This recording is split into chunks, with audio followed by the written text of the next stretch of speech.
आशी जी वीडियो की आवाज नहीं आ रही है? हाँ जी, आने लगी। आने लगी।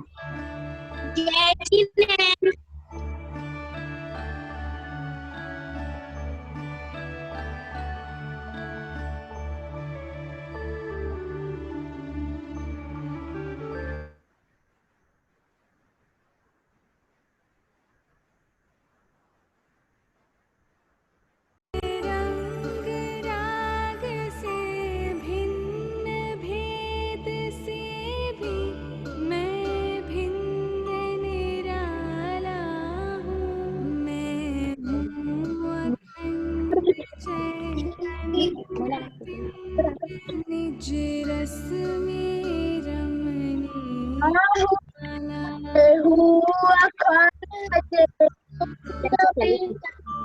निज रस में रमने वाला हूँ मैं ही मैं।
सभी बच्चों को सादर जय जिनेंद्र। जैसा कि आप सभी को पता है, प्रतिदिन शाम को 6:15 से 7:15 अनेक विशेष विद्वानों द्वारा विशेष कक्षा यहाँ पर आयोजित की जा रही है जिनदेशना राष्ट्रीय अष्टानिका महोत्सव में। और आज हम और आप कुछ विशेष जानने चलते हैं। सामान्य तो सभी जगह हम और आप जानते हैं, सामान्य में क्या होता है, हम और आप जिन मंदिर के दर्शन करने जाते हैं। अब जिन मंदिर के दर्शन आपके नगर में जिन मंदिर होगा, शांतिनाथ दिगंबर जिन मंदिर, महावीर दिगंबर जैन मंदिर, पार्थनाथ दिगंबर जैन मंदिर, लेकिन जैन मंदिर तो सभी जगह रहते हैं। लेकिन ऐसी क्या विशेषता है, कुछ और मंदिर रहते हैं वो कम जगह रहते हैं। जैसे नंदीश्वर दीप जिनालय, नंदीश्वर जिनालय कई जगह नहीं पाया जाता है, बहुत कम जगह देखने को मिलता है। जैसे मान स्तंभ, यह भी हमें बहुत कम देखने के लिए मिलता है, या जो अतिशय क्षेत्र या तीर्थ क्षेत्र होते हैं उन जगह पर मिलता है। ऐसे ही एक समौ शरण जिन मंदिर, समौ शरण जिन मंदिर भी हम लोगों को बहुत कम जगह देखने मिलता है। ऐसा नहीं है कि सभी गांव में, सभी शहरों में, सभी बड़े शहरों में समौ शरण जिन मंदिर हो ही हो, ऐसा नहीं है।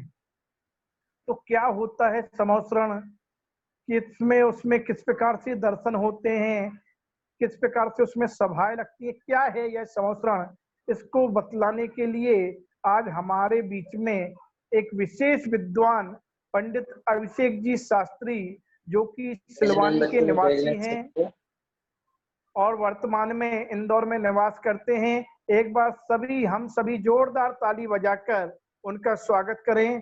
अभिनंदन करें। वो हमारे बीच में उपस्थित हो चुके हैं। सभी प्यारे प्यारे बच्चे जोरदार ताली बजाकर उनका स्वागत करेंगे कि हमें और आपको बहुत ही सुंदर विषय लेकर के वह आए हैं कि हम समवसरण के बारे में जानें।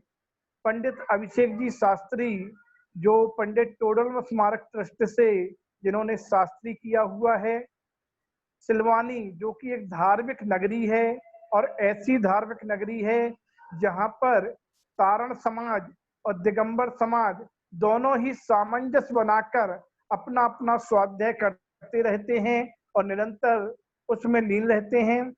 आप अभिषेक जी शास्त्री स्वयं बच्चों की पाठशाला से, धार्मिक क्रियाओं से और सोशल वर्क से जुड़े हुए हैं और जिनके माध्यम से वह आप लोगों को यहाँ पर पढ़ाने के लिए आ रहे हैं। तो मैं निवेदन करना चाहता हूँ पंडित अभिषेक जी शास्त्री इंदौर से कि वह आज का विषय हमारे प्यारे प्यारे बच्चों के सामने रखें।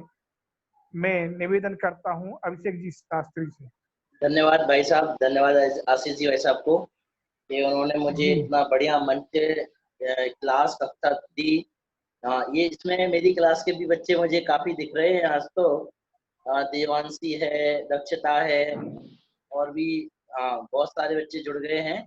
बहुत बढ़िया बच्चों, रीत प्रीत भी आ गई है, बहुत अच्छे बेटे। चलिए, जैसा कि भैया ने अभी बताया कि हम जो अभी पढ़ने वाले हैं वो है समवसरण। अब क्या होता है समवसरण, हम इसकी चर्चा कर लेते हैं। आप सब मंदिर गए हैं? मंदिर देखा है सबने मंदिर? क्यों भाई वृषभ जी, आपने मंदिर देखा है? आपके यहाँ मंदिर है कि नहीं है? है।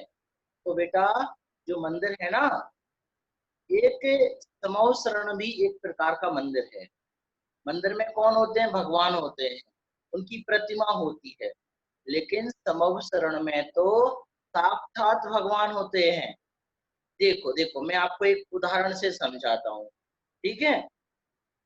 आपकी क्लास में, आप स्कूल की एक क्लास में जाओ और वहां पे आपके टीचर नहीं रहे, टीचर की एक मूर्ति रहे, है ना? तो आपको ज्यादा अच्छा लगेगा कि नहीं लगेगा? आप बोलोगे सर ज्यादा मजा नहीं आएगा हमें, है ना? और आप पढ़ोगे तो सही, लिखोगे तो सही वहां बैठ के, क्योंकि वो आपकी क्लास है। लेकिन यदि टीचर होते वहां तो आपको और भी अच्छा आनंद आता, है ना अपूर्व बेटा? आप और भी अच्छे से पढ़ पाते हैं। तो बिल्कुल यही व्यवस्था होती है कि जब क्या होता है, समवसरण में हम जाते हैं तो हमारे सामने भगवान की मूर्ति नहीं होती, साक्षात भगवान बैठे हुए नजर आते हैं। तो कैसा होता है ये समवसरण? कहाँ होता है ये समवसरण? हाँ, हम वहां पर कैसे जा सकते हैं? वहां पर कितने गतियों के जीव जाते हैं? ठीक है, कितना ऊंचा होता है, कितना बड़ा होता है वो समवसरण? इन सभी प्रश्नों के उत्तर आज हम इस क्लास के माध्यम से पढ़ेंगे। ठीक है, सभी तैयार हैं? वृषभ, अपूर्व, रीतप्रीत, हाँ देवांशी, सम्यक जी, मानसी, विदुषी जी, सब तैयार हैं? वेरी गुड बेटा। चलिए अपन शुरुआत करते हैं अपनी कक्षा का। आपके सामने मैं एक छोटा सा डॉक्यूमेंट सेंड कर रहा हूँ, जिसमें ये जो पीपीटी है ये हमारे समवसरण की ही है। ठीक है, हमारी कक्षा का नाम क्या है? आओ जाने समवसरण के बारे में। ठीक है, क्या है पीपीटी का विषय? आओ जाने समवसरण। चलिए मैं आपको आपके सामने स्क्रीन शेयर कर रहा हूँ बच्चों। एक सेकेंड, ये रही आपकी स्क्रीन। आ गया आपके सामने, सबके सामने? आओ जाने समवसरण। धन्यवाद भैया। आगे बढ़े अपन। हाँ आगे बढ़ते हैं जी। आशीष भैया थोड़े आगे बढ़ाएं स्लाइड को। समवसरण क्या है? पहले सबसे पहले यही क्वेश्चन आता है हमारा, पीछे करें स्लाइड। समवसरण क्या है? तो क्या है, सभी बच्चे लर्न कर लेंगे, याद कर लेंगे। ठीक है, देखो आपको जो फोटो में दिख रहा है ना, ऐसा होता है समवसरण। ये तो हम जमीन पे एक समवसरण की रचना कर देते हैं। ठीक है, लाइक कैसे? जैसे थर्माकोल से बनाते हैं ना समवसरण, है ना? अपन कोई मॉडल बना देते हैं, ऐसा ही मॉडल में रचना कर देते हैं हम, ऐसे समोसरण की मंदिर में बना देते हैं, या फिर समोसरण का एक मंदिर ही बना देते हैं। तो क्या है समोसरण? देखो लिखा हुआ है, तीर्थंकर भगवान के उपदेश देने की सभा को समवसरण कहते हैं। क्या मतलब पंडित जी? हमें तो कुछ समझ में नहीं आया। सुनिए सुनिए, मतलब ये हुआ कि जहाँ तीर्थंकर भगवान प्रवचन करते हैं, भगवान जहाँ प्रवचन करते हैं उस जगह को कहते हैं समवसरण। ठीक है, यार ख्याल हो गया बेटा आप सबको? समझ में आ गई बात? चलिए आगे चलते हैं, समवसरण की विशेषता क्या होती है और मतलब क्या है। ये देखो आप लोग यहाँ पे सामने ये यदि पढ़ पा रहे होंगे, ऊपर क्या लिखा है? देखो लिखा है ना, समवसरण में सभी जीवों को समान अवसर अर्थात स्थान प्राप्त होता है, इसलिए इसे समवसरण कहते हैं। क्या मतलब? मतलब ये कि जो समवसरण होता है ना, उसमें देव भी आते हैं, मनुष्य भी आते हैं, और त्रियंच गति के जीव अर्थात हाथी, घोड़ा, बैल, सांप, नेवला, ये सभी भी आते हैं। तो फिर ऐसा होता होगा, देवों को तो ऊंचा बिठाते होंगे, ऊंचे स्थान पर बढ़िया बढ़िया डल्लप के गद्दे डले हुए रहते होंगे, है ना, और मनुष्यों को नीचे बिठाते होंगे थोड़ा सा जमीन पे, है, कुर्सियां डाल देते होंगे ऐसा। क्यों? और जो देव होते हैं त्रियंच गति के जीव, जानवर, पशु पक्षी, उनको नीचे कहीं ऐसे ही कीचड़ बीचड़ होती होगी वहां बिठा देते होंगे, ऐसा कुछ होता होगा? नहीं, ऐसा नहीं होता। समवसरण में सभी जीवों को, जो वहां पर पहुंचते हैं, सभी जीवों को समान स्थान मिलता है, एक जैसा स्थान मिलता है। ठीक है, पहले बच्चों सभी अच्छे से सुनेंगे, क्लास में लास्ट के जो 5 मिनट होंगे ना, उनमें आपके प्रश्न का समाधान मैं करूंगा। ठीक है, जो भी शंका होंगी लास्ट में, अभी बस सुनेंगे सभी। ठीक है, हाँ बहुत सारा विषय में मुझे आपको बताना है। ठीक है, वहां पर सबको समान अवसर प्राप्त है, कोई छोटा बड़ा नहीं देखा जाता, सभी एक ही स्थान पर एक जगह बैठते हैं, इसलिए उस जगह को समवसरण कहा जाता है। और भी समवसरण की बहुत सारी विशेषताएं हैं। चलिए हम पढ़ते हैं क्या क्या विशेषताएं हैं। जी आगे बढ़ाएं स्लाइड।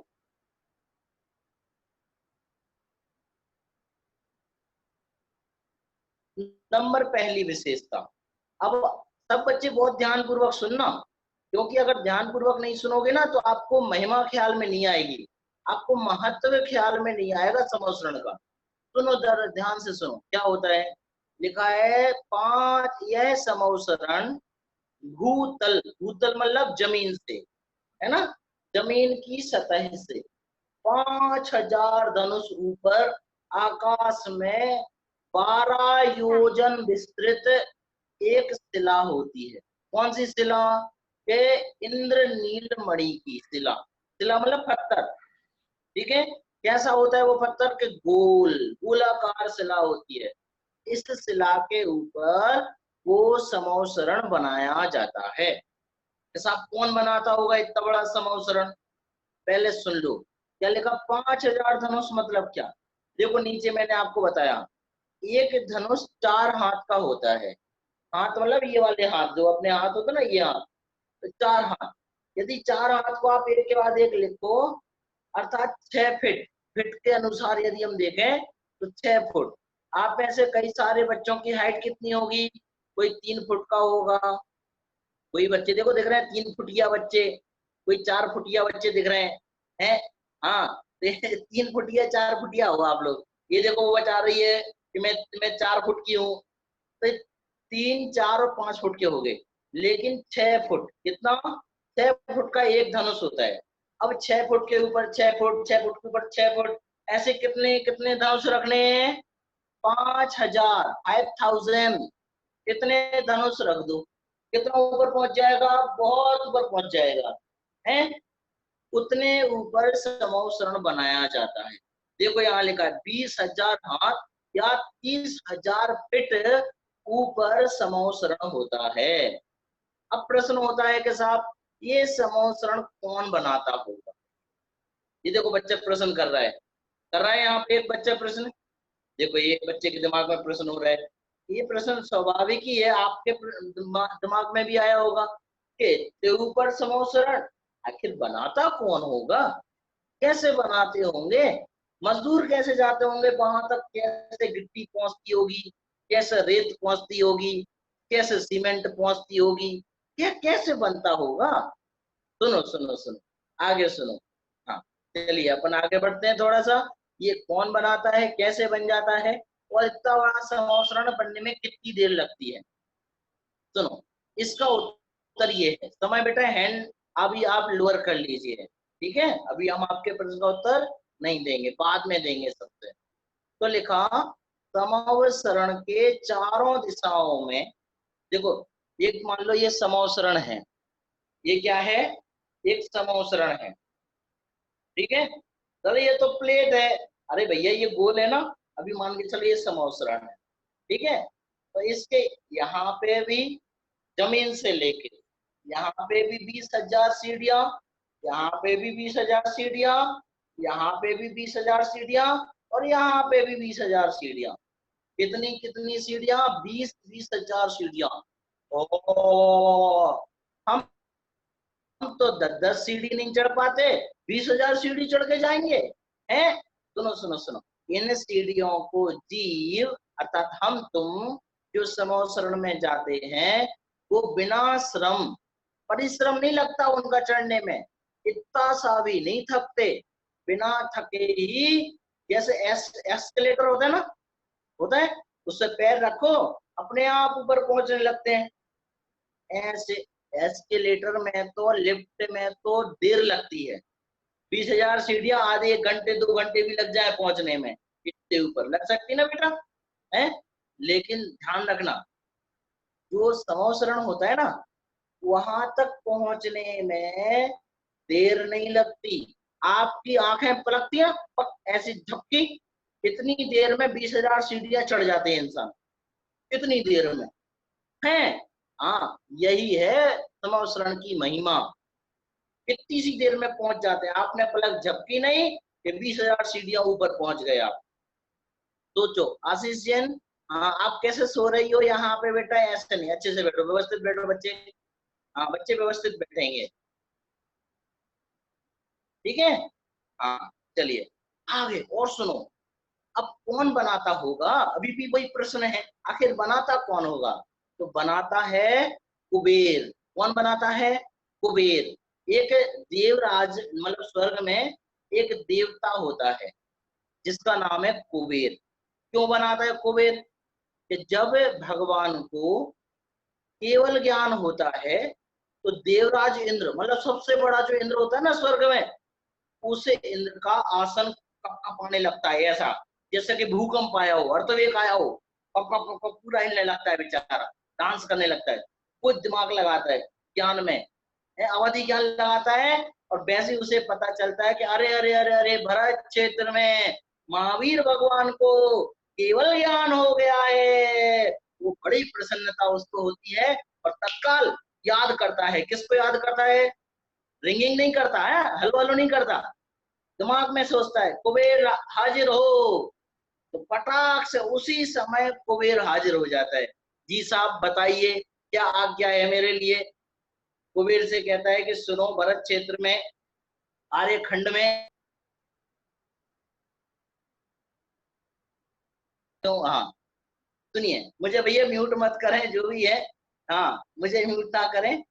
तो भगवान महावीर स्वामी को केवल ज्ञान की प्राप्ति हुई है, उनके लिए क्या बनाओ, जल्दी से समोसरण की रचना कर दो। तो देवराज कुबेर, ठीक है, क्या करता है, इंद्र की आज्ञा से एक इंद्रनील मणि, ठीक है, ये इंद्रनील मणि पता है कितनी सी होती है? देवों के आपने वो देखे मस्तक के वो मुकुट, मुकुट देखे, मुकुट, मुकुट के ऊपर यहाँ लगी होती है एक मणि। सस्ती सुविधि कहाँ लगी होती है? यहाँ लगी होती है, छोटी सी, तो यहाँ लगी होती है। वो उसको मणि को निकालते हैं और उस मणि को बड़ा कर देते हैं अपने जादू से, शक्ति से, पावर से, वो इंद्रनील मणि होती है। इतनी बड़ी कर देते हैं 12 योजन तक की, और उस पे समूह की रचना करते हैं। ठीक है। हाँ, कौन बनाता है समूह? कुबेर बनाता है। किसकी आज्ञा से बनाता है? देवराज इंद्र की सहायता से बनाता है। अब क्वेश्चन उठता है कि कितनी देर लगती होगी, कितनी देर लगती होगी भैया समूह बनाने में? पलक झपकते ही बन जाता है, यूं चुटकियों में, ऐसी चुटकी बजाता और पटाख से बन गया। तो फिर ऐसा ऐसा कैसे हो सकता है? सुनो, समूह शरण कैसे बनेंगे इसकी पूरी प्लानिंग कुबेर के दिमाग में पहले से ही रहती है। कितना बड़ा बनेगा, कहाँ पे क्या क्या चीजें होंगी, पूरे समूह शरण में क्या क्या चीजें होती हैं, वो मैं आपको बताऊंगा। ठीक है, चलिए अपन अगली स्लाइड में चलते हैं। आगे चलिए भैया, ये है। अब देखो क्या क्या क्या होता है जिनेंद्र। अब वहां पे सूर्य चंद्र तारे होते कि नहीं होते? वहां पे लाइट जलती कि नहीं जलती? क्यों भैया, बताओ जरा मुझे, कोई बताएगा? वहां पे लाइट जलती कि नहीं जलती? नहीं जलती, वहां पे किसी प्रकार की लाइट नहीं जलती। अच्छा, बल्ब जलते होंगे फिर? नहीं। तो सूरज चंद्र तारे ऐसे ऐसे रहते होंगे वहां पे, जाते ही नहीं होंगे सूरज वहां से? ऐसा भी नहीं है। भगवान के शरीर में से इतनी आभा निकलती, आभा मतलब प्रकाश निकलता रहता है कि वहां रात और दिन का भेद ही ख्याल में नहीं आता, हमेशा दिन बना रहता है। नंबर एक। दूसरी बात, वहां पर कोई भी जीव को जितने भी पहुंच जाएं, लाखों लोग पहुंच सकते हैं। कितने लोग पहुंच सकते हैं? लाखों, करोड़ों भी पहुंच सकते हैं। किसी भी जीव को ना तो सर्दी लगती, ना गर्मी लगती, ना भूख लगती, ना प्यास लगती, ना लेटिंग लगती, ना बाथरूम लगती, ना तो बुखार होता, ना सर्दी होती, ना जुकाम होता, कुछ भी नहीं होता। कैसे नहीं होता साहब? यही तो है वहां की महिमा, ये है समूह की महिमा। कितने लोग बैठ सकते हैं एक उसमें?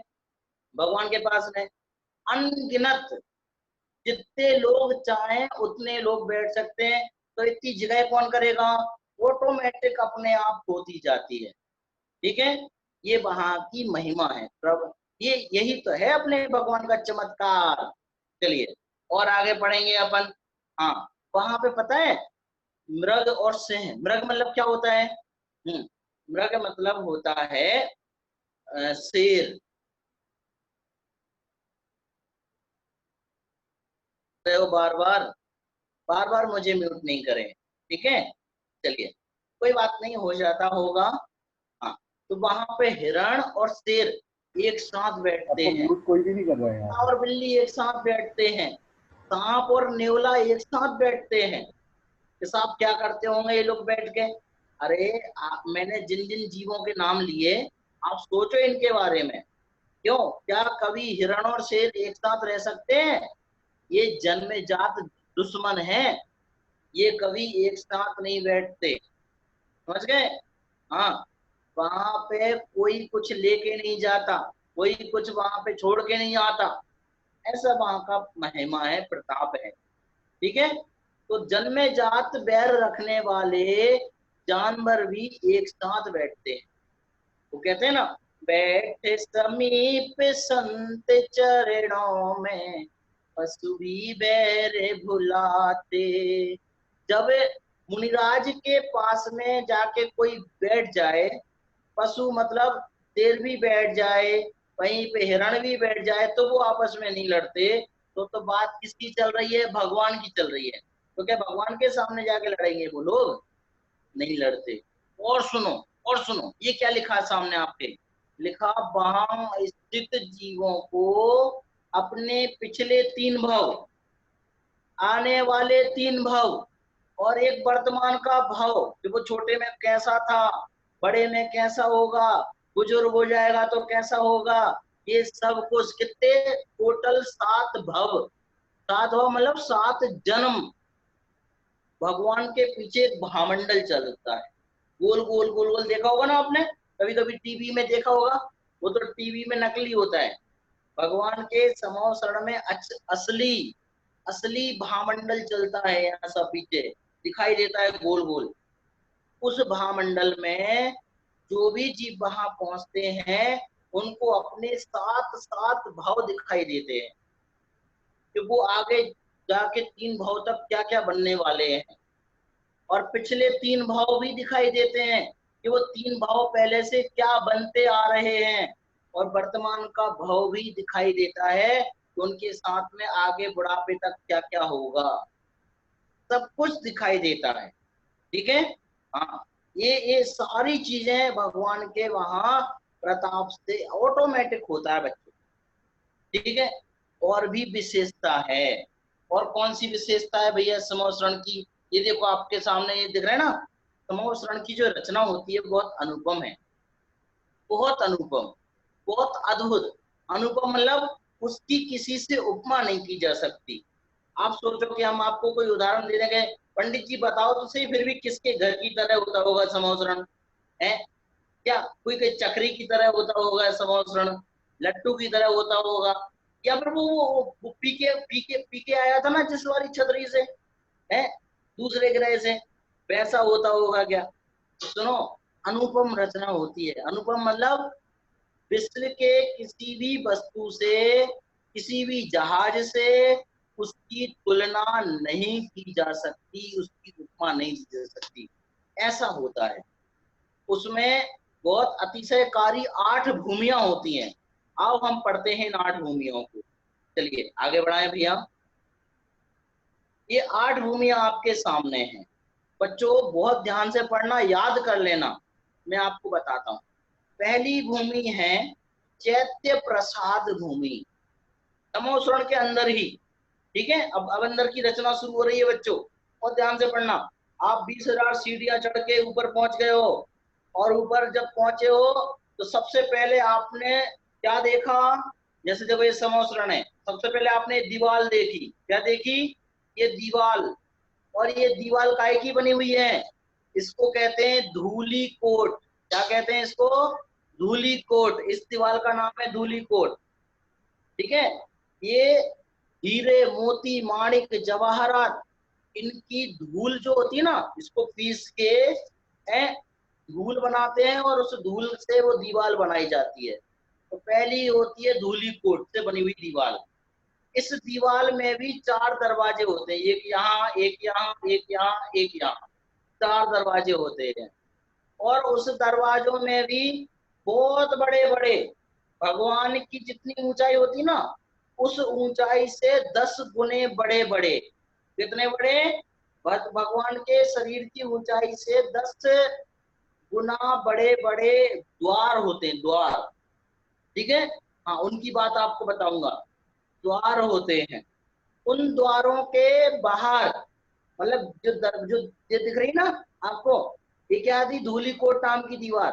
तो ये जो गेट है, इस गेट के पास में क्या बना हुआ है? एक द्वार बना हुआ है, द्वार, है ना?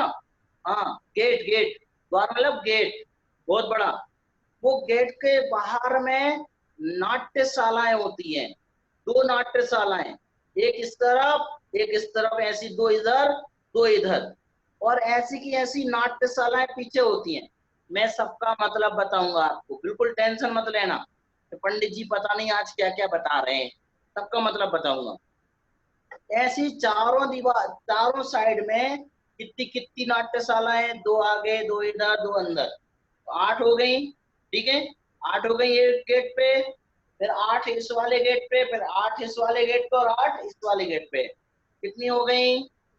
16, 8 दूनी 16 और दूनी 32, 32 नाट्यशालाएं होती हैं। ठीक है, अब उनके अंदर है ये 8 भूमियां, 8 भूमियां। अब पहली भूमि है चैत्य प्रसाद भूमि। दूसरी भूमि कौन सी है? जल खाती का भूमि। तीसरी भूमि कौन सी है? लता वन भूमि। चौथी भूमि कौन सी मैं पूछूंगा, आप लोग लिख लेना, उपवन भूमि। 5वीं भूमि कौन सी है? ध्वज भूमि। हाँ, 6वीं भूमि है कल्प वृक्ष भूमि। 7वीं भूमि है भवन भूमि, और 8वीं भूमि है श्री मंडप भूमि। अब सुनो जरा ध्यान से, जो पहली चैत्य प्रसाद भूमि है, इसमें चैत्य मतलब होते हैं प्रतिमाएं, स्वस्ति और सुविधि। आप लोग बेटा बार बार मैसेज मत करो जो प्रश्न करने का समय है वो लास्ट के 5 मिनट है। आपके जो भी प्रश्न हैं वो आप लिख के रखो, मैं बाद में उनके आंसर दूंगा, ठीक है। हाँ, अभी आप बहुत ध्यान से सुनो, नहीं तो आपका विषय छूट जाएगा और आप आगे नहीं सुन पाएंगे कुछ भी, ठीक है। हाँ, तो क्या चैत्य प्रसाद भूमि में, पहली भूमि में बहुत सुंदर सुंदर मंदिर बने होते हैं, ठीक है। चैत्य, चैत्य मतलब भगवान की प्रतिमा, ठीक है। प्रतिमा वाले प्रसाद मतलब महल, ठीक है। भगवान की बहुत सुंदर सुंदर मनोहारी प्रतिमाओं वाले महल बने हुए होते हैं, मंदिर बने हुए होते हैं, बहुत सुंदर सुंदर, पूरी भूमि में, ठीक है। इससे पहले भैया एक थोड़ा सा पीछे ले चलें, एक स्लाइड पीछे जाएं, एक स्लाइड पीछे, बैक, एक और बैक, जहां पे समोसण का चित्र आया है, एक और बैक आए, एक और बैक, बैक बैक आना है। हाँ, एक बैक वापस, एक बैक और, एक बैक और, नहीं ये वाला भी नहीं चाहिए मुझे, ये तो पूरा ही हो गया। नहीं नहीं, कोई बात नहीं, मैं जो चाहता हूँ वो वाला, एक समोसण की रचना है पूरी की पूरी, ये वाला नहीं, गोल्डन चित्र है, गोल्डन चित्र, उससे बच्चों को समझ में आ जाएगा। हाँ, ये वाला, बस यही वाला, यही, ठीक है। अब देखो बच्चों, आपको दिख रहा है ना, ये पहली पहली भूमि दिख रही है, इसमें मंदिर ही मंदिर दिख रहे हैं, सबसे बाहर बाहर देखो, है ना, मंदिर दिख रहे हैं ना। ये पहली भूमि है चैत्य प्रसाद भूमि, ठीक है। हाँ, पहली, सबसे पहले पहले जो दिखाई दे रही है, अगर आप वहां पर अपने क्या आप मैं इसको शेयर कर सकता हूँ क्या, एक बार स्क्रीन शेयर कर सकता हूँ क्या मैं अपनी तरफ से करना चाहता हूँ एक बार स्क्रीन शेयर जी, एक बार मैं करके देखता हूँ स्क्रीन शेयर, आप वहां से बंद कर दीजिएगा।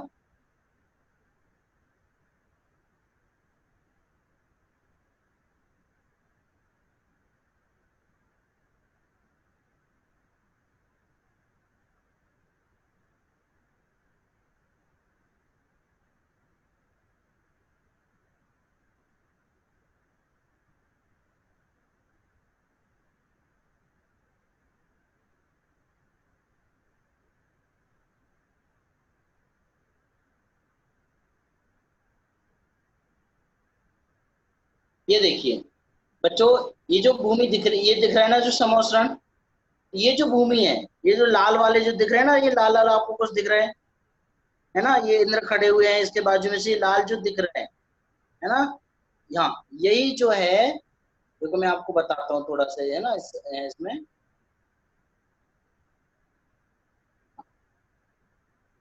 इसमें पेन भी नहीं आ रहा है, चलिए कोई बात नहीं। तो ये देखो, अब आप यदि गिनोगे तो पहली है चैत्य प्रसाद भूमि, फिर आपको वाटर वाटर सा दिखाई दे रहा होगा, बिलू बिलू, ये जल खाती का भूमि है, ठीक है। हाँ, उसके बाद में जो हमने भूमियों के नाम पढ़े, आप इस वाली स्लाइड को देखो, तो बच्चों को दिख रही है ये वाली स्लाइड, इसमें अपन, हाँ, जल खाती का भूमि के बाद लता वन भूमि, फिर उपवन भूमि। अब अपन चलो देखते हैं लता वन भूमि कौन सी है, ये देखो लता वन भूमि, ये देखो, ये दिख रहे हैं ना, इसमें लताएं लताएं दिख रही हैं, लता वन भूमि दिख रही है, इसमें हरी हरी दिख रहे हैं आपको, ये लता वन भूमि है, ये 3rd नंबर की दिख रही है ना। और ये उपवन भूमि है, उसके बाद में जो छोटे छोटे वन दिखाई दे रहे हैं, फिर ध्वज भूमि है, ये देखो झंडे झंडे लगे हुए हैं, ध्वज भूमि, ध्वजी ध्वज लिखे बने हुए ना। अब उसको और भी जूम करो तो देखो यहाँ पे कल्प वृक्ष भूमि है, दिख रही है ना, ये कल्प वृक्ष भूमि, ये कल्प वृक्ष बने हुए हैं, है ना। और फिर देखो यहाँ पे एक प्रसाद भूमि, एक और वापस भवन, ये देखो भवन ही भवन बने हुए हैं, जिन मंदिर भवन है ये सारे, तो 5-5 भवन बने हुए हैं हर एक और पे, ऐसे चारों दिशाओं में टोटल कितने 20 भवन है, ठीक है। और उसके बाद में ये जो सबसे अंदर यहाँ, ये जो दिखाई दे रहा है ना, सबसे अंदर यहाँ पे आपको ये देखो, ये दिखाई दे रहा है ना, ये सभा लगी है जिसमें ये कोई कोई बैठा दिखाई दे रहा है ना, हाँ, ये कहलाती है श्री मंडप भूमि। कौन सी भूमि है ये श्री मंडप भूमि है, ठीक है।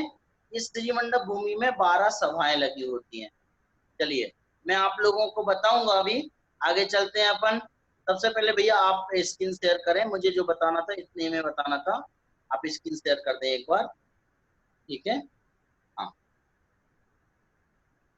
आशीष भैया आपसे निवेदन है आप स्क्रीन शेयर एक बार करते हुए वही वाली। तो मुझे जो विशेष बात बतानी थी वो इसलिए बतानी थी यहाँ से, और जो मुझे पीपीटी में बतानी थी वो पीपीटी यहाँ से खुल नहीं रही, तो स्क्रीन शेयर मैंने की थी, है ना। हाँ, अब एक बार स्क्रीन शेयर करके मुझे वापस से उस पर ले चलें। तो 8 भूमियों के नाम बच्चों मैंने आपको बताए हैं, वो 8 भूमियां हैं, और उनमें जो 8वीं भूमि है उसका नाम क्या है, उसका नाम है त्रिमंडप भूमि। हाँ स्क्रीन शेयर करें भैया आशीष भैया।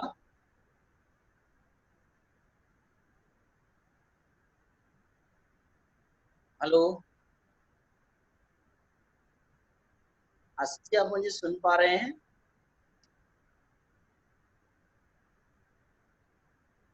जिन देशना बाल शिविर जो होस्ट हैं जी भैया, एक बार वो वाली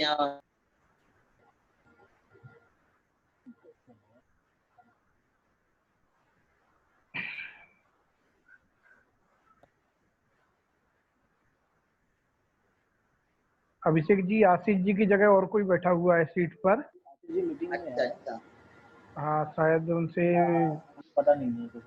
कोई हाँ बात उनको नहीं, फिर मैं ही कर लेता हूँ, फिर मैं ही कर आप लेता हूँ। ले लीजिए, अपने उससे ले लीजिए मोबाइल से। हाँ मैं अपने मोबाइल से स्क्रीन शेयर मेरे से हो रहा है, तो मैं स्क्रीन शेयर से ही कर लेता हूँ।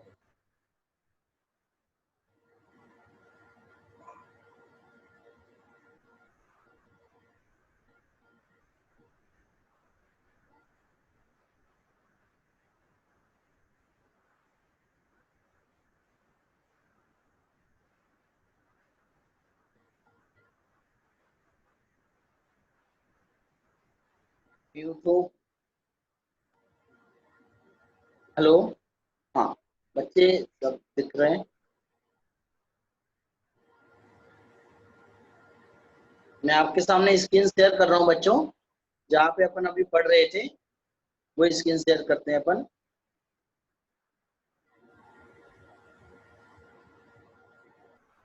सब बच्चों को दिख रहे हैं? ठीक है बच्चों। तो अपन ने ये सब पढ़ा, ये 8 भूमियां पढ़ी, और 8 भूमियों के बाद में श्रीमंडप भूमि। श्रीमंडप भूमि में क्या होता है कि इसके आगे स्फटिक मणि में वेदी है। वेदी मतलब जहाँ पे भगवान विराजमान होते हैं ना, तो वो एक वेदी है। वेदी भी कैसी है कि सबसे पहले जैसे आपने फ्लैग देखा होगा, अपना नेशनल फ्लैग कैसा होता है, एक डंडा ऊपर लगा होता है, लेकिन उसके नीचे पहले एक सर्कल होता है बड़ा वाला, फिर छोटा सर्कल, उससे फिर उससे छोटा सर्कल होता है ना। हाँ, हमारे यहाँ उसको कहते हैं पीठ। क्या बोलते हैं? पीठ। तो पहले बड़ा पीठ, फिर छोटा पीठ, फिर उससे छोटा पीठ। उसके बाद में गंधकुटी होती है। गंधकुटी मतलब क्या? गंधकुटी मतलब सिंहासन, भगवान का सिंहासन। मान लीजिए समावसरण है, तो इसके बिल्कुल बीचों बीच यहाँ पर गंधकुटी होगी, भगवान का समावसरण होगा। कितना बड़ा होता होगा वो समावसरण? कितना बड़ा होता होगा कि भाई जितने बड़े भगवान होते हैं उनकी ऊंचाई जितना वो समावसरण होता है उतना ही बड़ा होता है, ठीक है। हाँ इसके बाद और क्या चीजें होती हैं उसमें, सुनिए। हाँ इसको एक बार थोड़ा नीचे लेके आए। हाँ यही इससे पढ़ रहे हैं हम, बस ये वाला नहीं, ये वाला नहीं, और नीचे नहीं, ये वाला भी नहीं, ये तो बहुत आगे निकल गए। बस बस बस यहीं पे, यहीं पे, ठीक है। हाँ ये 8 भूमियां, 8 भूमियों में श्रीमंडप भूमि, श्रीमंडप भूमि के बिल्कुल बीचों बीच में 3 पीठ, और 3 पीठ के चारों ओर कितनी है? 12 सभाएं। क्या है बच्चों? 12 सभाएं। आओ हम आपको दिखाते हैं वो सभाएं कैसी होती हैं। चलिए आगे चलते हैं जी, एक और स्लाइड आगे बढ़ाएं, ये वाला। अब इसमें देखिए, इसमें लिखा है समावसरण के बाहरी भाग में। बाहरी भाग में मतलब ये समावसरण और इसके बाहरी भाग में, यहाँ, ठीक है, यहाँ पर, ठीक है, ये बाहरी भाग में। और दो आंतरिक साइड में, अंदर वाले भाग में, मैं आपको बता चुका हूँ। तो दो यहाँ पे नाट्यशाला है, दो अंदर नाट्यशाला है, दो इस तरफ दो इस तरफ। कितनी हो गई यहाँ पे? 4 यहाँ 4 यहाँ, तो 8 हो गई। इस तरफ भी ऐसे ही, इस तरफ भी ऐसे ही, इस तरफ भी ऐसे। ऐसे कितनी नाट्यशालाएं? 32 नाट्यशालाएं। आप बोलोगे नाट्यशालाएं मतलब क्या? आज की भाषा में यदि हम कहें तो थिएटर, है ना। थिएटर होते हैं ना जिसमें मूवी देखते हैं, है ना, वो थिएटर। कितने थिएटर होते हैं वहां पर? टोटल 32 वो सॉरी 32 थिएटर होते हैं टोटल। ठीक है, डांस हॉल, हाँ हाँ बेटा डांस हॉल, ठीक है। हाँ कितने? और उनमें देवांगनाएं, देवांगनाएं कौन? जो स्वयं देवियां होती हैं, स्वर्ग में जो डांस करने वाली होती है ना, वो नृत्य देवांगनाएं नृत्य करती हैं, बहुत सुंदर सुंदर। तो भैया ये जरूरत क्यों है वहां पर ये सब चीजें होने की? सुनो सुनो सुनो, वहां समोसरण में सभी प्रकार के जीव पहुंचते हैं। सभी प्रकार के मतलब भव्य जीव भी पहुंचते हैं, सम्यक दृष्टि भी पहुंचते हैं, मिथ्या दृष्टि भी पहुंचते हैं, अभव्य भी पहुंचते हैं, सब जीव पहुंचते हैं। जो अभव्य होते हैं, मिथ्या दृष्टि होते हैं, वो इन्हीं 12 सभाओं में, सॉरी 32 सभाओं में, है ना, रह जाते हैं। यहाँ पे गलत छप गया है, 16 सभाएं, आप 32 ध्यान रखिएगा, ठीक है। 32 सभाएं होती हैं और 32 नाट्यशालाओं में ही 32 देवांगनाएं डांस करती हैं। एक एक नाट्यशाला में 32 देवांगनाएं, ठीक है। हाँ, समावसरण में 4 कोट, कोट मैंने आपको बताए थे, कोट मतलब द्वार, ठीक है, कोट मतलब द्वार। द्वार के बाद क्या बना हुआ है? गेट, ठीक है। हाँ, द्वार और गेट अलग अलग है यहाँ पे। जैसे अपने घर में अपन जब बनवाते हैं, घर बनवाते हैं ना, तो अकेली जो ईंटों ईंटों का जो छोड़ देते हैं द्वार होता है, लेकिन उसमें गेट अलग से लगवाते हैं कि नहीं लगवाते हैं? लकड़ी का, लोहे का, पत्थर का अलग से लगवाते हैं, वो गेट। तो ये खाली जगह जो है वो है द्वार, और उसके ऊपर जो बना हुआ है अच्छा बढ़िया व्यवस्थित, है ना, हाँ उसको क्या कहेंगे? गेट। तो कितने हैं संवत्सरण में? 4 कोट हैं, है ना। और वेदियां कितनी है? वेदियां कितनी है भाई? ये 5 वेदियां हैं। वेदियां मतलब ये समझ लो कि पहला रास्ता ऐसा, फिर ऐसा, फिर ऐसा, फिर ऐसा, ठीक है। 5 वेदियां, इनके बीच में क्या? 8 भूमियां, ठीक है, जिनकी अभी हमने आपको बात बताई थी, ठीक है।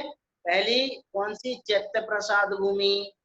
फिर हाँ, ये जो भूमियां बताई थी ना, ये 8 भूमि, ठीक है। और प्रत्येक अंतर्भाग में 3-3 पीठ, अंदर बताए थे ना, 8वीं भाग के भूमि में 3 पीठ। ऐसी प्रत्येक भूमि के अंतर में मतलब बीच में 3-3 पीठ होते हैं, ठीक है। हाँ, थोड़ा सा करणान योग का मैटर है, थोड़ा बड़े बच्चों का भी है, तो वो आप समझोगे आगे चल के। चलो आगे चलते हैं अपन, एक स्लाइड और, इसमें विशेष याद आपको नाट्यशालाएं रखनी है। आगे चलें।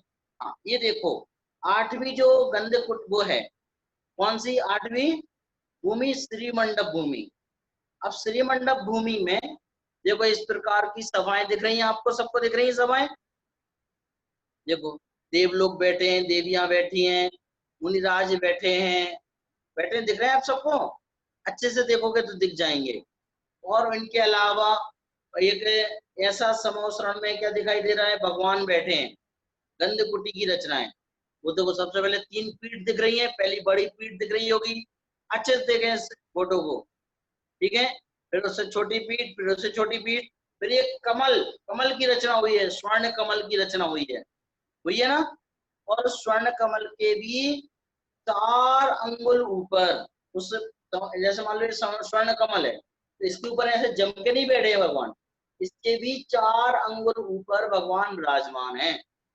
भगवान जहाँ विराजमान है उसके ऊपर क्या है साहब? 3 छत्र हैं। देखो छत्र लगे हुए हैं, लगे ना। पहले सबसे पहले बड़ा छत्र, फिर उससे छोटा छत्र, फिर उससे छोटा छत्र लगे।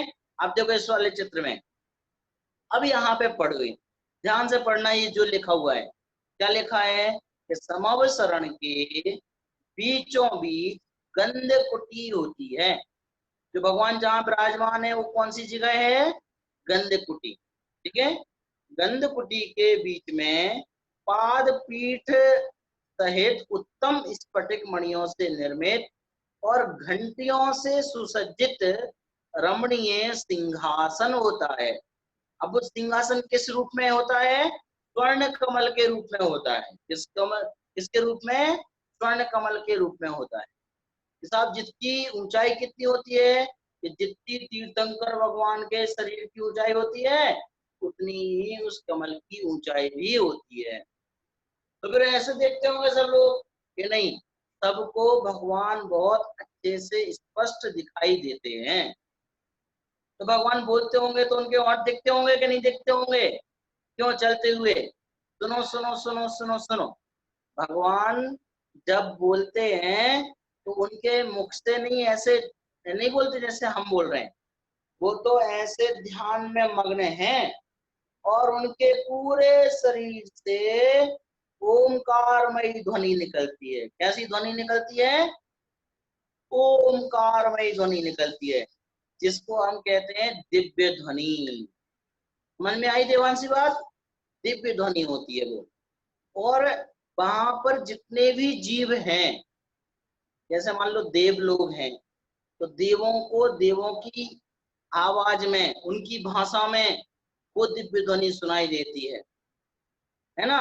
मनुष्यों को मनुष्यों की भाषा में वो दिव्य ध्वनि सुनाई देती है, जानवरों को जानवरों की भाषा में वो दिव्य ध्वनि सुनाई देती है। ऐसे तीन गति के जीव उस समोसरण में जाते हैं। नरक के जीव जाते कि नहीं जाते? नरकी जीव नहीं जाते। आप सोच लो कितने प्रकार की भाषा निकलती होगी। हाँ बताओ, कितने प्रकार की भाषा भगवान के उस वाणी में निकलती होगी? 18 महाभाषाएं और 700 लघु भाषाएं उस दिव्य ध्वनि के माध्यम से सबको सुनाई देती हैं। ठीक है, हाँ। क्या होता है, आप लोग सोचेंगे इतनी महाभाषाएं, इतनी लघु शतक भाषाएं। सुनो सुनो, अपने भारत में ही कोई मराठी है, कोई कन्नड़ है, कोई तेलुगु है, कोई मलयालम है, कोई कुछ बोलता है, कोई कुछ बोलता है। होता है कि नहीं होता? वो लोग यदि बोलते हैं तो आपको समझ में आता है क्या? यदि कोई मलयालम वाला यहाँ बोलेगा करके चला जाएगा, आपको समझ में आता है क्या? है? अगर आप उसको कुछ बोलोगे तो उससे समझ में आएगी कि हिंदी? नहीं आती। वो कहे I don't know Hindi, I don't know Hindi करता रहेगा वो, है करता रहेगा ना। हाँ, अंग्रेज के सामने करते रहोगे वो भी यही कहेगा। तो अंग्रेज यदि वहां पहुंच जाए तो उसे दिव्य ध्वनि किस भाषा में सुनाई देगी बताओ? अंग्रेजी में। कन्नड़ वाला वहां पे पहुंच जाए तो उसे किस भाषा में सुनाई देगी दिव्य ध्वनि? कन्नड़ भाषा में। समझ आई? यदि शेर पहुंच जाए वहां पे तो शेर को शेर की भाषा में, चीता पहुंच जाए तो चीते को चीते की भाषा में। मतलब वहां पे जो भी जीव पहुंचता है उसकी जो भी भाषा होती है, जो वो समझता है, उसको उसकी भाषा में वो दिव्य ध्वनि सुनाई देती है।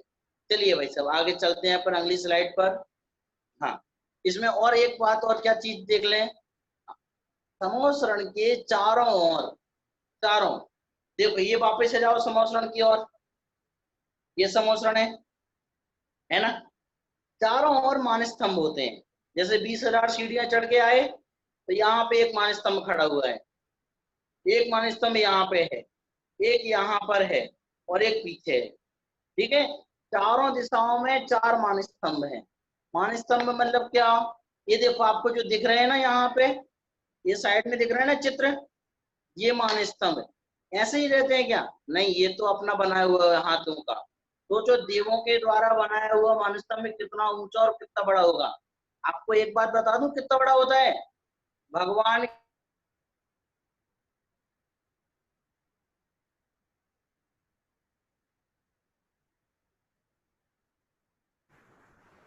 भाई साहब आवाज नहीं आ रही आपकी।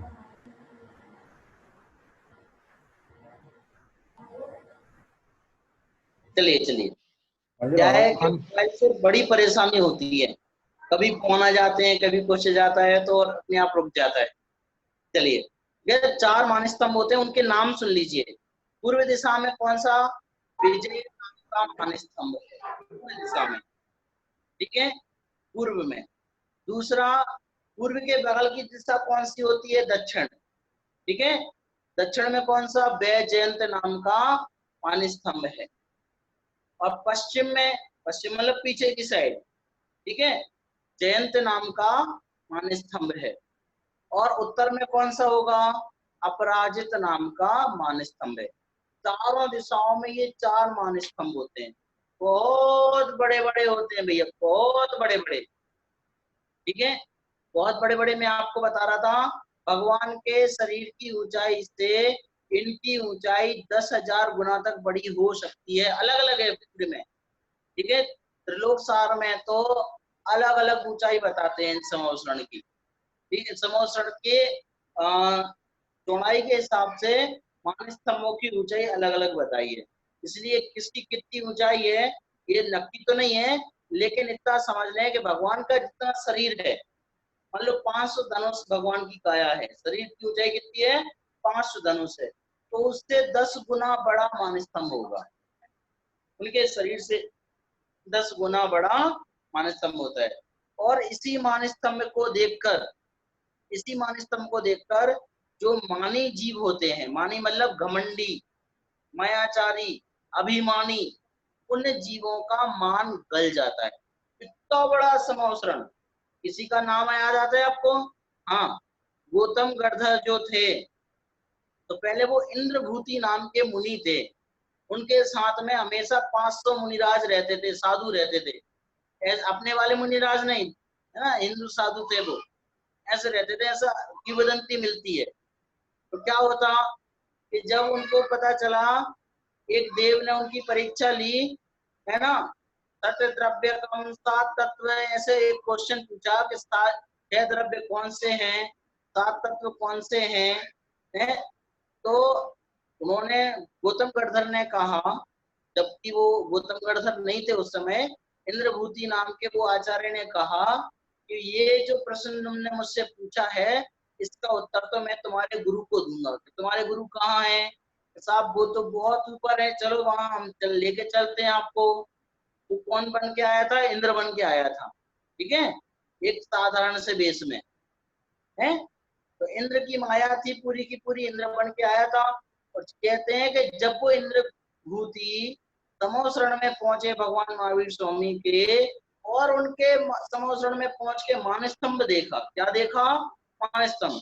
तो उनको जो ये अभिमान था कि इस दुनिया में सबसे ज्यादा शिष्य मेरे हैं, सबसे ज्यादा ज्ञानवान मैं हूँ, मुझसे बड़ा कोई भी ज्ञानवान नहीं है, उनका जो अभिमान था, उनका जो मान था, वो पल भर में चकनाचूर हो गया। और फिर वो भगवान के पास में गए, और भगवान के पास में जैसे ही वो पहुंचे, तो उनके भाग्य के उदय से दिव्य ध्वनि जो 55 दिन से, सॉरी 64 दिन से नहीं गिरी थी, 65वें दिन ऑटोमेटिकली करने लगी, अर्थात ओंकारमय ध्वनि निकलने लगी। तो ऐसे 65 दिन से रुकी हुई दिव्य ध्वनि 66वें दिन, सॉरी है ना, मैं गलत बोल गया, 66वें दिन खुल गई है।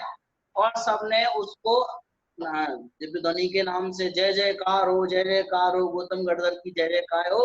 और गौतम गढ़धर भी उस दिन से इंद्रभूति नहीं रह के गौतम गढ़धर बन गए, अर्थात उन्होंने वहीं पे दीक्षा ली, उनके जितने शिष्य थे उनने दीक्षा ली। तो ये तो मैंने एक छोटा सा आपको दृष्टांत बताया। ये कितने 4 दिशाओं में 4 मान स्तंभ है। चलिए इनके नाम नोट कर लीजिए सब लोग, और नाम नोट करने के बाद में मैं आपसे पूछूंगा भी किस दिशा में कौन सा मान स्तंभ है। आगे चलते हैं। आगे देखो, ये अपन अंदर पहुंचे, 8वीं भूमि के अंदर पहुंचे, तो वहां पर क्या क्या है वो समझ लो एक बार अच्छे से। तो ये श्री मंडप भूमि जो 8वीं भूमि है, ठीक है, इस भूमि में आप एक विशेष चीज देख रहे हो, क्या? 16 दीवारें बनी हुई हैं, ये देख रही है ना दीवारें बीच बीच में, ये देखो, अगर आप जूम करना चाहें तो इसको जूम कर सकते हैं सब बच्चे। ये क्या? ये दीवारें बनी हुई हैं, 16 दीवारें, 1 2 3 ऐसी दीवारें बनी हुई हैं, दिख रही है ना सब बच्चों को? हाँ, ये 16 दीवारें हैं। अब 16 दीवारें, आप भी एक काम करना, एक सर्कल बनाना, और उस सर्कल में 16 दीवारें ऐसी ऐसी लाइन खींच देना। जब आप 16 बनाओगे ना, तो वो अपने आप से 12 डिब्बे बन जाएंगे। क्या बन जाएंगे? 12 बॉक्स बन जाएंगे। ठीक है, तो ये 12 सभाएं कहलाती हैं। 12 सभाओं को जिनागम में त्रिलोय प्रणति आदि ग्रंथों में कोठे कहा, कोठे 12 कोठे होते हैं समोसरण में, ठीक है। इनको ही 12 सभा कहा जाता है। अब इनमें कौन बैठता है इन 12 सभाओं में? या कहीं भी जाके कोई भी बैठ जाता है? नहीं नहीं नहीं नहीं नहीं, इतनी व्यवस्था तो समोसरण में नहीं होती। समोसरण में सब कुछ व्यवस्थित होता है। कहाँ पे कौन कौन बैठता है अब हम आपको बताते हैं। चलिए भैया आगे बढ़ाएं थोड़ा इसको। अगली स्लाइड लेके आए। हाँ, ये देखो बहुत ध्यान से देखना, कौन सी सभा में कौन बैठता है वो नक्की है, पहले से फिक्स होता है। जैसे आप ट्रेन में कहीं जाओ तो आपका जब रिजर्वेशन होता है तो आपकी सीट पक्की होती है ना, आप कहाँ बैठोगे, कौन सी डिब्बे में बैठोगे, है ना, कौन सी आपकी सीट नंबर है आप वही तो पहुंचते हो। ऐसे ही भगवान की सभा में ऑटोमेटिक जब आप जाते हो ना तो उसके भी कई समय पहले से आपका रिजर्वेशन हो चुका है कि आप कौन सी सभा में जाके बैठने वाले हो। एक डिब्बा आपका अलग से ही है। आप कौन है इस समय? मनुष्य है ना, तो आप ढूंढो इनमें कौन से मनुष्य का डिब्बा है, आप कहाँ बैठोगे। देखो 11 नंबर के बॉक्स को देखो अच्छे से। हाँ, वो 11 नंबर का बॉक्स अपना है। अपन यदि इस मौसम में जाएंगे तो उस 11 नंबर के बॉक्स में बैठेंगे। लेकिन इस 11 नंबर के डिब्बे में आने से पहले देख लो एक बार इस और सब में कौन कौन बैठता है। देखो भगवान के दाईं ओर से, मतलब सीधे हाथ से, जैसे मान लो भगवान ऐसे बैठे हैं, इस तरफ बैठे हैं, तो यहाँ से जो डिब्बा शुरू होगा, यहाँ सबसे पहले कौन बैठेगा? गणधर, गणधर मुनिराज। मुनिराजों के जो सबसे बड़े मुनिराज होते हैं ना, जो भगवान की वाणी को डायरेक्ट कैच करते हैं, मतलब डायरेक्ट ग्रहण करते हैं, ठीक है, हाँ, वो कहलाते हैं मुख्य गणधर, भगवान की वाणी को ग्रहण करने वाले, ठीक है। और जितने भी मुनिराज वहां पहुंचते हैं वो सब पहले कोठे में बैठते हैं, पहली सभा में, ठीक है। दूसरी सभा में बैठती हैं कल्पवासी देवियां। मैंने आपको बताया था ना 3 प्रकार के देव होते हैं, सॉरी 4 प्रकार के देव होते हैं। एक बार कौन कौन से? कल्पवासी देव होते हैं, भवनवासी देव होते हैं, भयंतर देव होते हैं, ज्योतिष देव होते हैं, बताया था ना आपको। हाँ, तो ये जो 4 प्रकार के देवों में जो उनकी देवियां हैं, कौन है? देवियां। तो जो कल्पवासी देवियां हैं वो बैठती हैं दूसरे वाले में, ठीक है। तीसरे वाले में, तीसरा वाला जो कोटा है वो किसका है? माता जी का और श्राविकाओं का। माता जी मतलब जो ब्रह्मचर्य की दीक्षा लेती है वो माता जी बन जाती है ना। हाँ, मुनिराज होते हैं और आरिकाएं होती है, आरिकाएं, आरिकाएं बैठती है 3rd नंबर के कोठे में। और जो भी श्राविकाएं होती हैं, जो व्रत ले चुकी होती हैं, है ना, हाँ, वो सभी की सभी श्राविकाएं कहाँ? तीसरे नंबर के कोठे में, वहां पे जाके सभा में जाके बैठती। चौथे में ज्योतिषी देवियां। ज्योतिष देवों की जो पत्नियां होती हैं वो ज्योतिषी देवियां होती हैं। जैसे सूर्य, चंद्र, तारे, नक्षत्र, ग्रह, ये जो देव हैं ये, ठीक है ना। ये तो विमान है, लेकिन इन विमानों में रहने वाले जो देव हैं उनकी जो देवियां हैं वो ज्योतिषी देवियां कहलाएंगी। वो ज्योतिषी देवियां उस चौथे नंबर के कोठे में जाके बैठती हैं। 5वें में भयंतर देवों की पत्नियां बैठती हैं, मतलब भयंतर देवियां बैठती हैं। तो वो बहुत डरावनी लगती होंगी, वो तो क्यों बहुत खतरनाक लगती होंगी, है। भयंकर है मतलब भूत है, मतलब ये तो सुनो सुनो सुनो, ये कोई भूत भूत नहीं होती है, ठीक है। और सुंदर दिखने वाले होते हैं, सर्वांग सुंदर देवियां, मतलब देवियां, ठीक है। जैसा हमने भूतियों का राज मतलब वो बना रखा है ना, कि अपने दिमाग में जिसकी इमेज बना रखी कि भूत ऐसे होते हैं, बड़े बड़े बाल होते हैं, बिखरे बाल होते हैं और ऐसा कहीं से खून निकल रहे हैं, ऐसा कुछ नहीं, बहुत अच्छा है, सर्वांग सुंदर। अब फिर 6वें नंबर के कोठे में कौन होता है?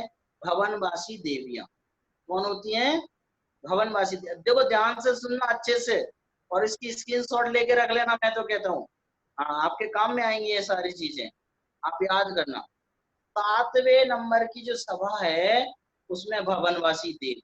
ऐसे चल रहा है पूरा मामला, दिख रहा है ना, ऐसा चल रहा है पूरा मामला। तो यहाँ पे कौन? गणधर मुनि, कल्पवासी देवियां, फिर माताजी श्राविकाएं, फिर ज्योतिष देवियां, फिर भयंकर देवियां, फिर भवनवासी देवियां, फिर भवनवासी देव। अब कौन बैठ रहे हैं यहाँ पे? भवनवासी देव, फिर भयंकर देव, फिर ज्योतिष देव, फिर कल्पवासी देव, ऐसे आ जाते हैं। और फिर भगवान के यहाँ पीछे साइड बाजू में यहाँ पर बैठ रहे हैं चक्रवर्ती मनुष्य बैठ रहे हैं। और फिर 12वीं सभा में बिल्कुल भगवान के राइट साइड में कौन बैठा है ना, लेफ्ट में, सॉरी राइट में नहीं, लेफ्ट में पशु पक्षी बैठते हैं। ये पूरी 12 सभाएं हैं, ठीक है। इनमें इतने तीनों गति के जीव बैठते हैं, तो सबका कोटा निश्चित है। आप सोचोगे कि हमें अगर कोई भयंकर देवी को अपनी सभा में बिठाना हो तो बिठा सकते हैं क्या? क्यों भाई? लगे नहीं बिठा सकते, ऐसा नहीं हो सकता। जिसकी जो जगह नक्की है वो वहीं जाके बैठता है। आगे बढ़ाएं भैया, एक लास्ट स्लाइड और है। हाँ, और भी अन्य जानकारी है, आप इसको भी पढ़ लें जरा। साहब ये इतना योजन विस्तार वाला जो समोसरण हो रहा है, 12 योजन है। आपको बताया था योजन कितना बड़ा बड़ा होता है।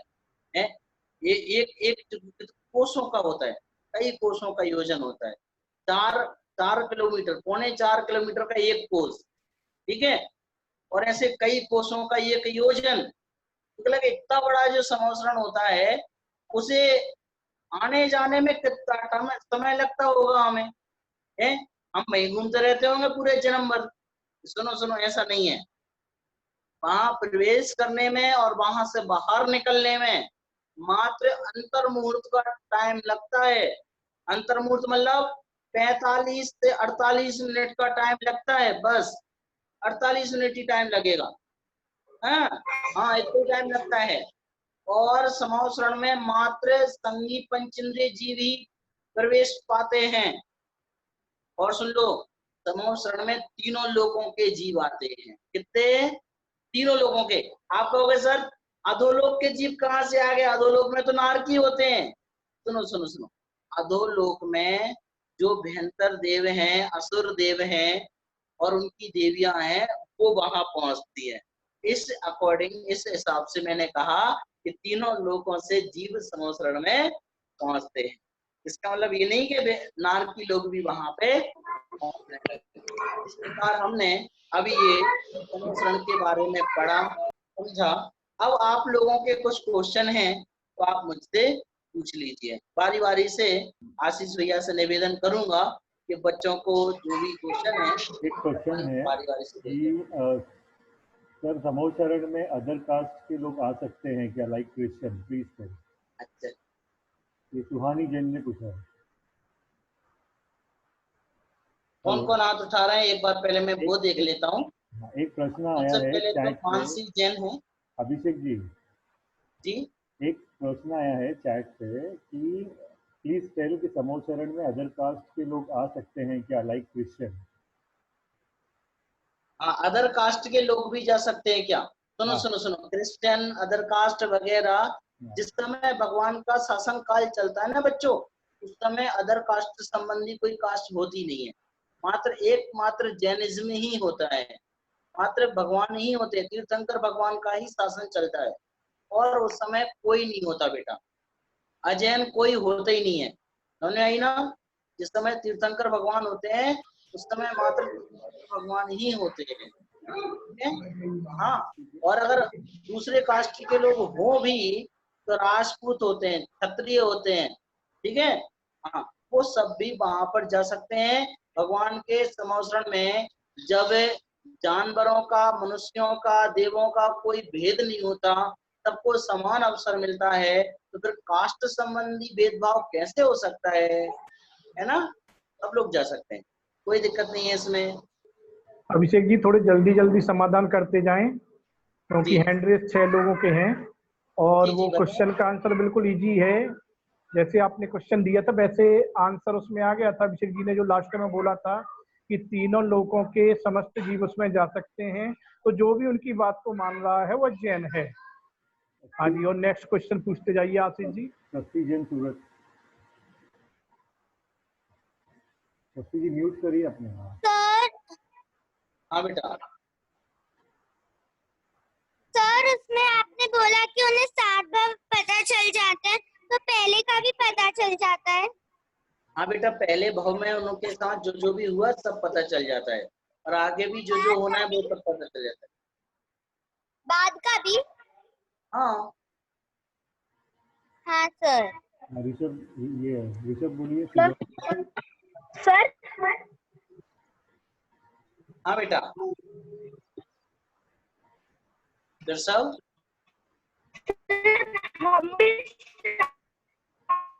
दरअसल मुझे आपकी आवाज नहीं आ रही है सही। जा सकते हैं क्या?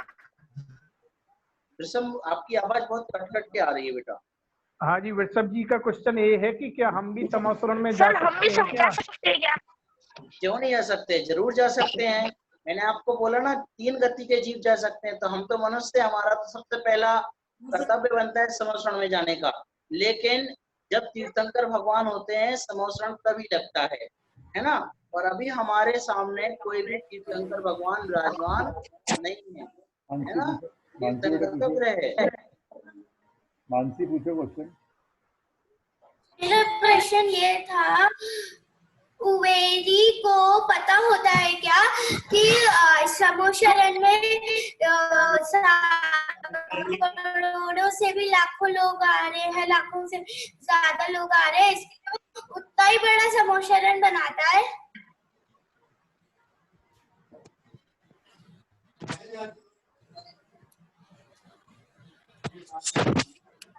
आशीष जी एंड करेंगे। हेलो। हाँ जी, अभिषेक जी म्यूट हो गए हैं शायद। म्यूट नहीं है।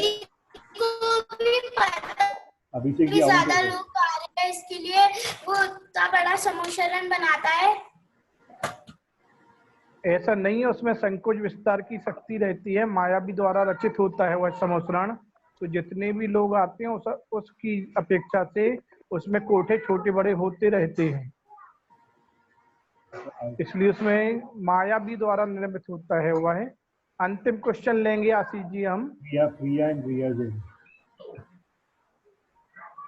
जय जिनेंद्र भैया जी वो फर्स्ट एक स्लाइड आप लगा देंगे जिसमें समोसरण की रचना के बारे में दिया हुआ है। कौन सी देख रही है? ये समोसरण भूतल से 510 ऊपर होता है वो वाली। ये रही। इससे भी पहले वाला था वो। हाँ इससे भी पहले है यही है। ये वाला, हाँ ये है। हाँ, स्क्रीनशॉट ले ले में। ठीक है। और कोई किसी को पूछना है? अक्षरा सचिन शास्त्री करके कोई है।